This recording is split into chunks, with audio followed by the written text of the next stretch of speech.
Hi செல்லக்குட்டீஸ், நம்ம இன்னைக்கு ஓணம் செலிப்ரேஷனை பத்தி பார்த்துட்டு வந்துருவோமா? ஓணம் செலிப்ரேஷன் எங்க எதுக்காக கொண்டாடுறாங்கன்றதை நான் உங்களுக்கு இப்ப சொல்ல போறேன்.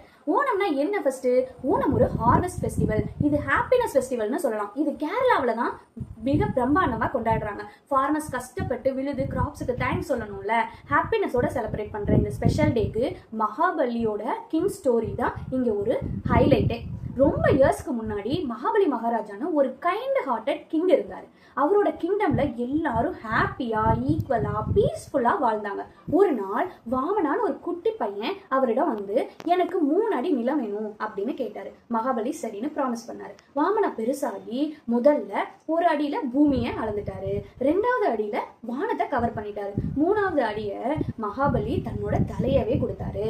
அதனாலதான் அவரோட கைண்ட்னஸை பார்த்து வாமனா அவரை பிளஸ் பண்ணாரு. நம்ம தமிழ்நாட்டுல எப்படி பொங்கல் செலிப்ரேட் பண்றோமோ அங்க கேரளாவோட ஓணம் செலிப்ரேட் பண்றாங்க. அங்க படகோட்டுற ஃபங்க்ஷன் நடத்துறாங்க இல்லையா, அதே மாதிரி இங்கேயும் நம்ம ஜல்லிக்கட்டு நடத்துறோம். மகாபலி எவ்ரி இயர் தன்னோட பீப்புளை பார்க்க வராருன்ற ஒரு நம்பிக்கையால தான் இந்த டேவை ஓணம் ஃபெஸ்டிவலா, பிக்கஸ்ட் ஃபெஸ்டிவலா அவங்க கொண்டாடுறாங்க. அதனால தான் ஓணம் டைம்ல வீடெல்லாம் கிளீன் பண்ணி ஃப்ளவர்ல பியூட்டிஃபுல்லான பூக்கோளம் போட்டு டெலிஷியஸான ஓணம் சத்தியா சாப்பிட்டு எல்லாரும் ஹாப்பியா செலிப்ரேட் பண்றாங்க. இதுல இருந்து நம்ம என்ன கத்துக்கலாம்?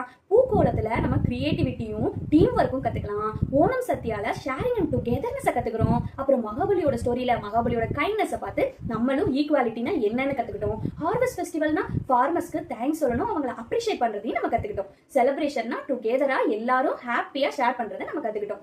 இப்போ ஓணம் நமக்கு சொல்லித்தர பிக்கஸ்ட் லெசனே sharing happiness, be kind and make everyone feel special. Happy Onam special scientist.